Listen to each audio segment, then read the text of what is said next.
Në informës një tjetër ajo po e bën letimi atë që praktikisht e bënte vetëvendosja ndaj saj vetëm në heshtje, sepse po që ka pasur një projekt që ata të eliminojnë politikisht presidentin Vjosa Osmani dhe tash i kësaj ndonë se ajo ka kuptuar këtë plan shumë vonë, si duket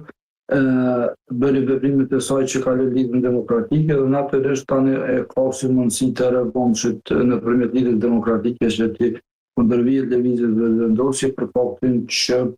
urrejta shqiptare që ata kishin një plan që ta bëjnë zotin Konjuc sa president dhe ta eliminojnë zotin Vjosa Osmani. Ajo që dihet është që do të jetë një suksesore politike për lidhjen demokratike bashkangjitë e zonës Osmani. Shifrat që parashikën që lidhja demokratike të shkojë për rreth 22-23%, që i bie që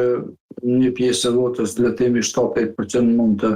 rrjedh nga lëvizja vetëvendosje, pastaj disa vota mund të vinë ku të klihet fryma kështu edhe nga votat e përcaktuara dhe nga partitë të tjera politike për faktin që tashmë leadershipi politik do të jetë ndarë Vjosa Osmani dhe Albin Kurtit. Po sigurisht ndoshta nuk do ta kthej të tërën, por një pjesë të madhe po mendoj që këtë listë do të gëdojmë seriozisht dhe ajo më nuk do të jetë një organizatë serioze politike në Kosovë. Në njërën anë mund ta lexojmë edhe si përpjekje e zotit Adigjiku që ta shpëtoj vetveten, por njëkohësisht edhe nga ana e zonjës Osmani që të ja zgjas jetën politike vetvetes. Në anën tjetër, në qoftë se pyesim për numrat a mund të ndikojnë në LDK, natyrisht pres dhe besoj që zonja Osmani do të mund është ta merr një përqindje të caktuar të votës të cilën e ka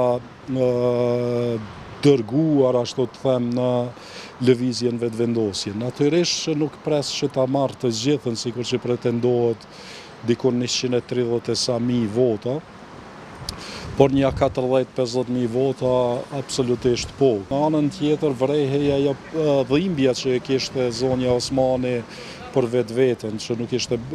bërë presidente. Tash të goditje natyrisht që do të ketë, për shkak se e pash që e goditi edhe për izolimin e Kosovës, e goditi për shumë çka, por harronte që pikërisht në atë periudhë zonja Osmani ka qenë presidente dhe shefe e politikës së jashtme. Kështu që kur është çështja te fajit, ju them të drejtën, është faji i përbashkët. Por tani i dohet zonjës Osmani. Përpjekja është që të kemi në skenë dy figura që të dukshme, zonjën Osmani dhe Kurti.